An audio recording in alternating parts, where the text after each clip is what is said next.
Le Seigneur soit avec vous. Évangile de Jésus-Christ selon Saint Jean.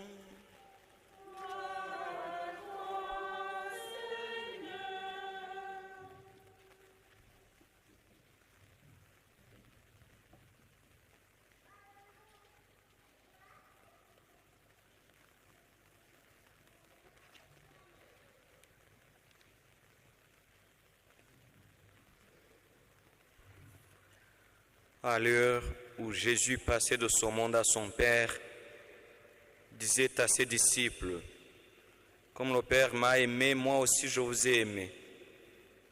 Demeurez dans mon amour.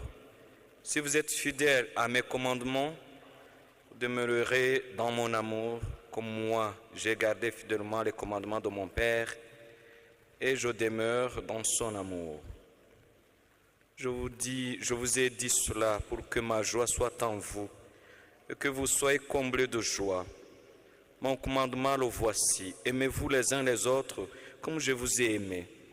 Il n'y a pas de plus grand amour que de donner sa vie pour ses amis. Vous êtes mes amis si vous faites ce que je vous commande.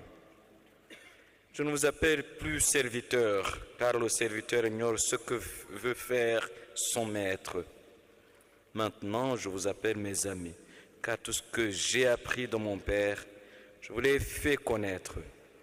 Ce n'est pas vous qui m'avez choisi, c'est moi qui vous ai choisi et établi, afin que vous partiez, que vous donniez du fruit, et que votre fruit demeure. Alors tout ce que vous demanderez à mon Père à mon nom, il vous l'accordera. Ce que je vous commande, c'est de vous aimer les uns les autres. Acclamons la parole de Dieu.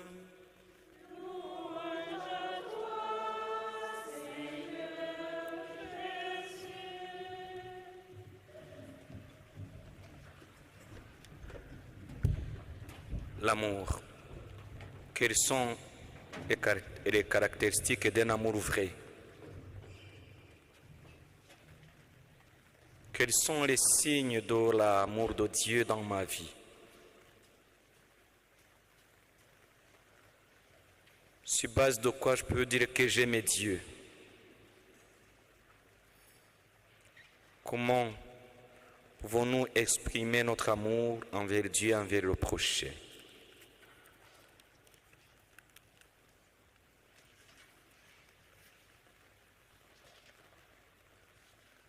Quel rapport y a-t-il entre l'amour de Dieu et l'amour que nous devons nous aimer les uns les autres? Gloire au Père et au Fils et au Saint-Esprit.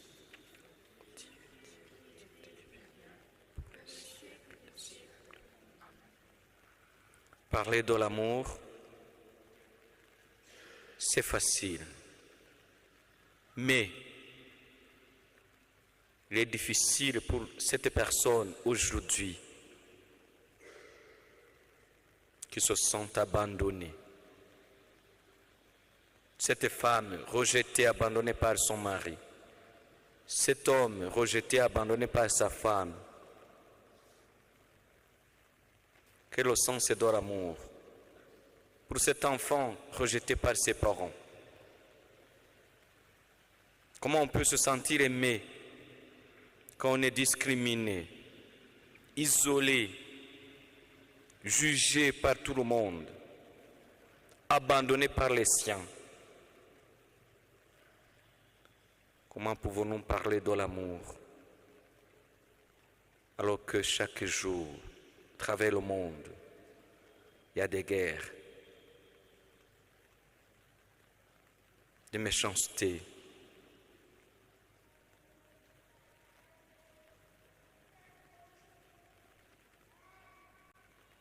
se sentir aimé? Comment puis-je me sentir aimé alors que je n'ai personne pour me soutenir, pour m'écouter, me consoler?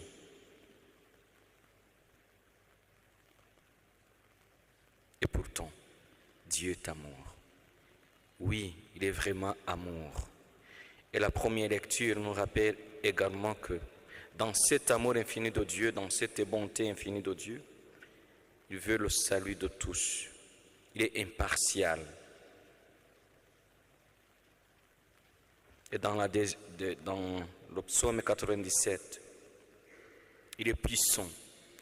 Dans son amour, il montre aussi sa puissance. Sa puissance est libératrice. Saint Jean, dans la deuxième lecture, qu'est-ce qu'il dit? Dieu est amour.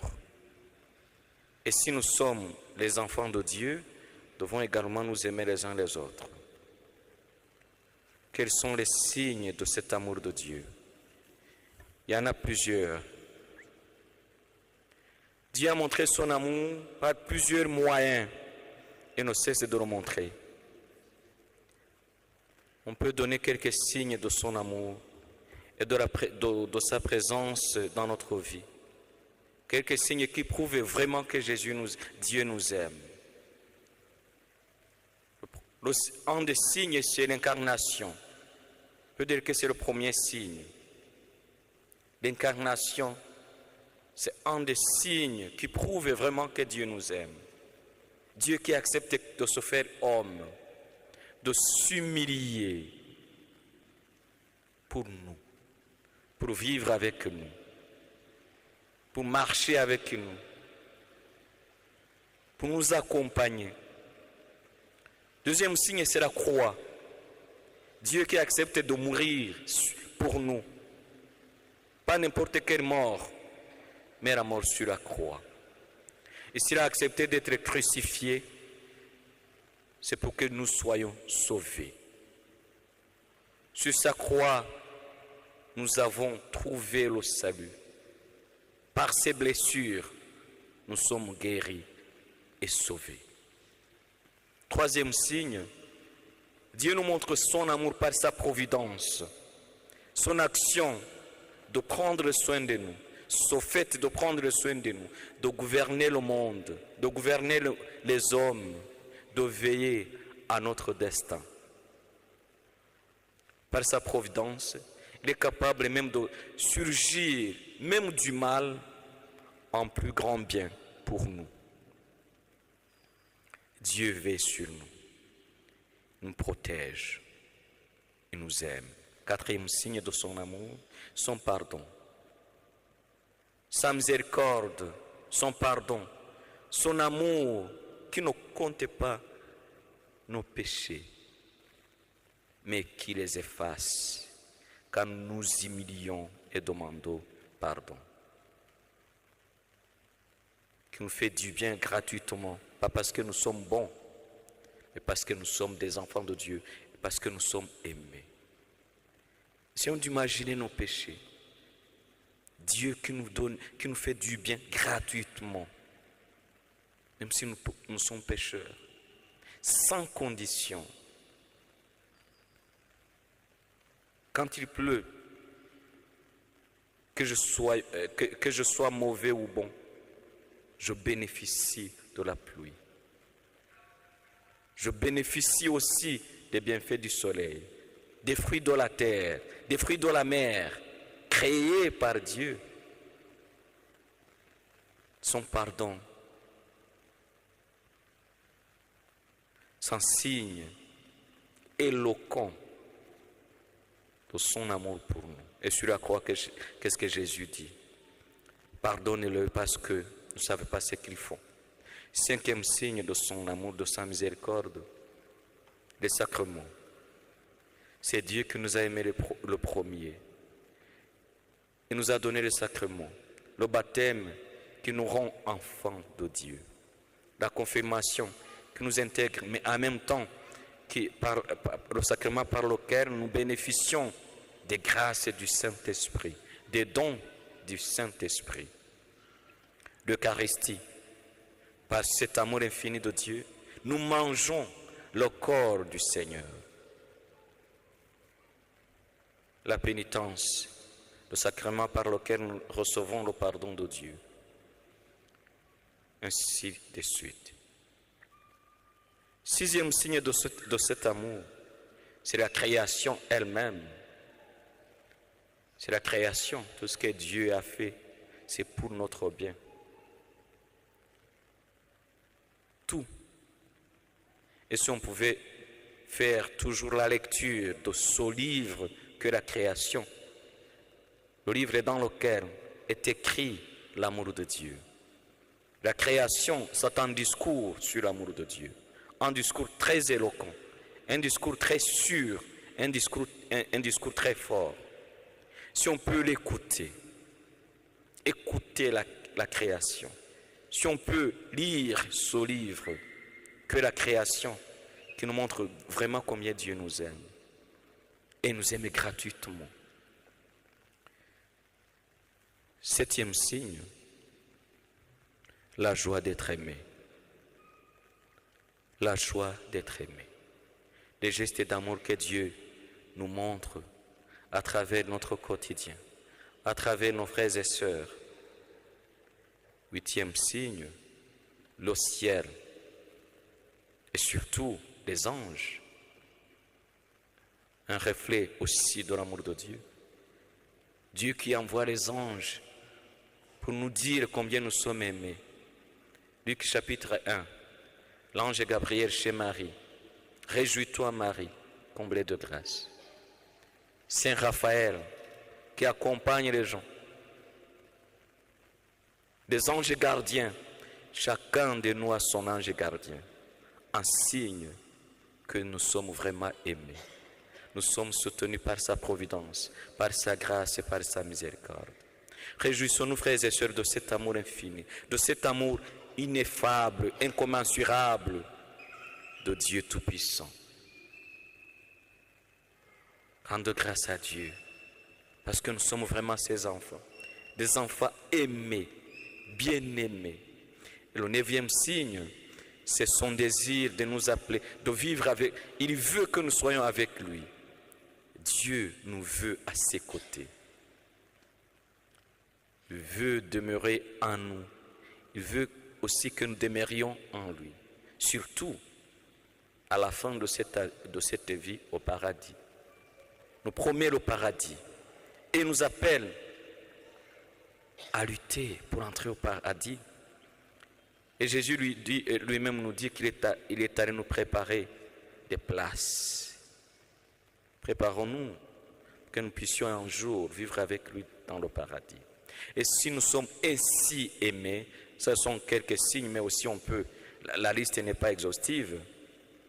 Alors qu'est-ce qui nous est demandé aussi? C'est d'essayer de nous aimer les uns les autres comme Dieu nous a aimés. Et l'amour vrai est caractérisé par la justice, la vérité, la patience, le pardon,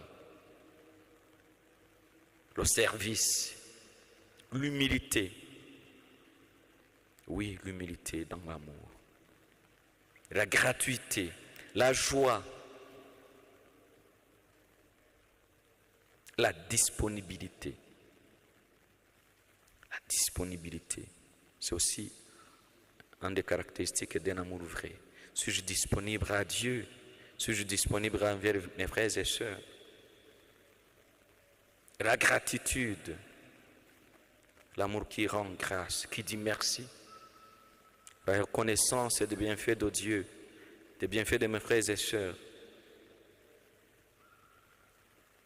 Demandons cet amour vrai. Parfois cet amour est blessé, mais ne restons pas là, prisonniers de nos blessures. C'est vrai, quelqu'un nous a trahis. Quelqu'un nous déteste, c'est possible. Mais peut-être c'est une personne sur 1000, 10 000. Il ne faut pas que nous soyons enfermés dans la haine d'une ou deux personnes. Il y a beaucoup de personnes que Dieu a mis sur notre chemin pour nous aimer, pour nous aider. Donnons-nous la chance de nous laisser aimer et acceptons de vivre. Tu as 5 frères, 5 sœurs, Peut-être qu'un de tes frères, une de tes sœurs ne t'aime pas. Mais il y a 4 autres. Il faut laisser ces 4 t'aimer. Et peut-être par ta docilité, l'autre va changer aussi. Par ton pardon.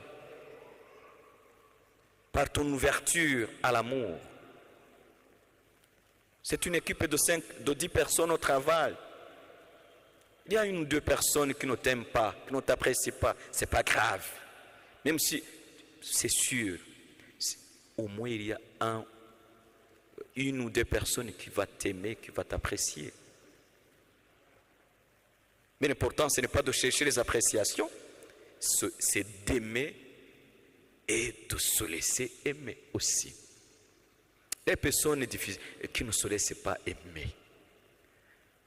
Vous imaginez, voilà, ce monsieur, sa femme, se rappelle que c'est le jour de son anniversaire.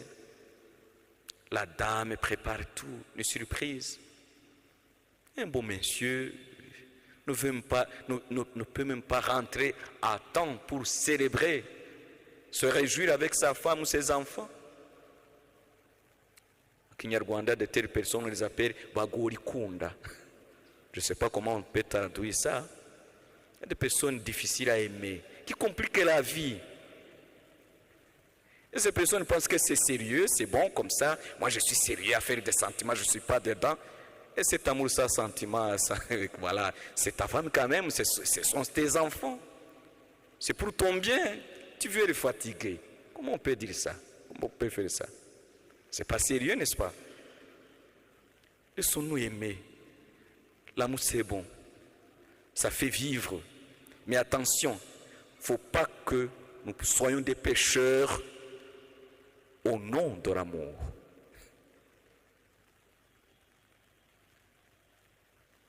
Il ne faut pas qu'au nom de l'amour, nous tombions dans des péchés, parfois même graves. Parce qu'on aime, non, ce n'est pas sérieux aussi. Alors, l'amour vrai va avec la prudence, le discernement. Si Jésus nous demande de nous aimer les uns les autres, c'est aussi avec prudence et discernement. Et ce discernement vient de l'Esprit Saint. L'amour vrai n'est possible qu'à la lumière du Saint-Esprit. C'est quelqu'un qui se laisse guider, éclairer par le Saint-Esprit, qui aime véritablement. Ce n'est pas seulement aimer nos frères et sœurs, mais aussi aimer Dieu. C'est quand on aime Dieu qu'on peut facilement aimer le prochain. Et comment on peut dire qu'on aime Dieu? C'est en obéissant à sa parole, en désirant la sainteté, en vivant dans la charité, en vivant dans la louange et la gratitude, en recevant convenablement les sacrements, en vivant et en pratiquant le détachement, surtout en nous attachant au bien du ciel, tout en nous détachant des biens du monde. Ce n'est pas à dire qu'on ne va plus travailler, mais tout ce que nous recevons, il faut les recevoir sous le regard miséricordieux et aimant de Dieu. Comment on peut exprimer son amour envers Dieu, envers le prochain? Certain Gary Chapman, je crois que c'est un Américain, il a parlé du langage de l'amour. Il parle surtout à propos des couples. Il parle de 5 façons, 5 manières d'exprimer son amour envers sa femme ou envers son mari. Mais aussi ces manières, on peut aussi les appliquer envers Dieu et envers nos frères et sœurs. Il parle des paroles valorisantes. Par rapport à Dieu, ce sont des paroles de louange, de gratitude envers Dieu, de remerciement envers Dieu. Est-ce qu'on pouvons-nous nous exercer à valoriser Dieu? Non, c'est vrai, nous ne sommes pas capables parce qu'il est déjà d'une valeur insurmontable, mais aussi nos paroles pour louer Dieu. En temps, penser aux paroles qui valorisent nos frères et sœurs, nos amis, nos prochains. ce moment-là, il faut nous découper des médisances et nous chasser des rumeurs, de ces mauvaises paroles qui dévalorisent nos frères et sœurs. Pas aussi des moments de qualité. Il faut vraiment trouver des moments de qualité avec Dieu. Des moments de prière, d'adoration, de prier mon chapelet. Des moments de qualité avec Dieu. Pas seulement quand je suis fatigué. Quand est-ce que je prends des moments de qualité? D'être vraiment en présence du Seigneur. Pour lui dire que je me sens aimé par lui. Et donner au Seigneur l'occasion, j'allais dire, la chance de prendre soin de moi. De me chérir, si on peut le dire comme ça. Mais aussi des moments de qualité avec mes frères et sœurs, avec mes amis, avec mes parents, avec ma famille, avec les membres de la communauté ecclésiale de base, avec mes coéquipiers, de qualité. On a besoin pour exprimer son amour. On peut aussi exprimer son amour par des cadeaux, des gestes de gratuité, de gratitude, de reconnaissance, sans attendre quelque chose de retour, de générosité. Qu'est-ce que je peux offrir au Seigneur pour lui dire que je l'aime? Qu'est-ce que je peux offrir? Est-ce ma voix? Est-ce un dixième de ce que je reçois chaque mois ou chaque année? Est-ce mon temps pour aller à l'église, chanter, faire la lecture à la messe? Non, il faut que je trouve quand même quelque chose à offrir à Dieu. Ma disponibilité, mon temps, voilà ce que je reçois, voilà, ma possession. Qu'est-ce que je peux offrir? Aussi, ce n'est pas offrir au Seigneur, mais aussi à l'Église. Et surtout, offrir aux pauvres, ces personnes qui sont dans les besoins. On peut exprimer son amour par des petits services, à rendre à Dieu, aux prochains, aux frères et sœurs dans le besoin. Par des moments de contact, d'être avec, d'être ensemble. Demandons la grâce de nous sentir aimés, d'aimer Dieu, d'aimer le prochain, de pouvoir vraiment exprimer son amour gratuitement et sainement. Mais tout amour vrai se fonde sur certains piliers, entre autres le respect, la confiance et l'honnêteté, le soutien,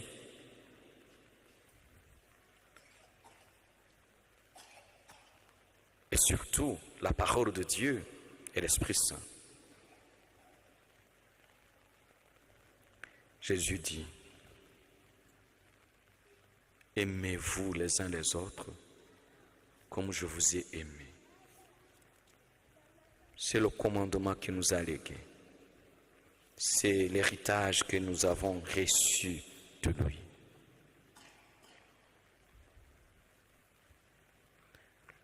Notre monde a besoin d'amour.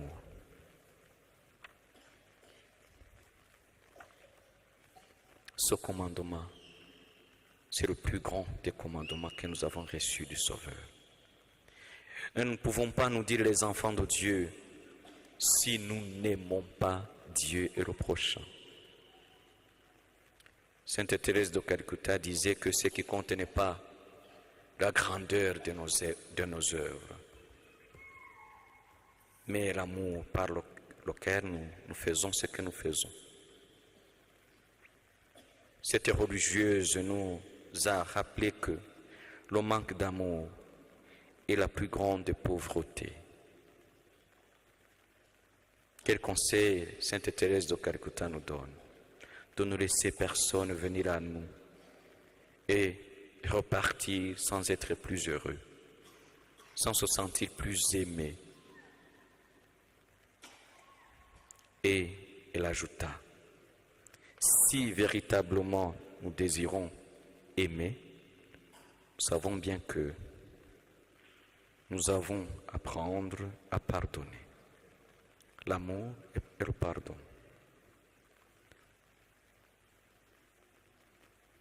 Notre monde qui traverse des moments difficiles n'a pas besoin d'armes ni de bombes, mais d'amour. Toujours Sainte Thérèse, nous autres, nous avons besoin ni de bombes, ni d'armes, car notre seule arme, c'est l'amour.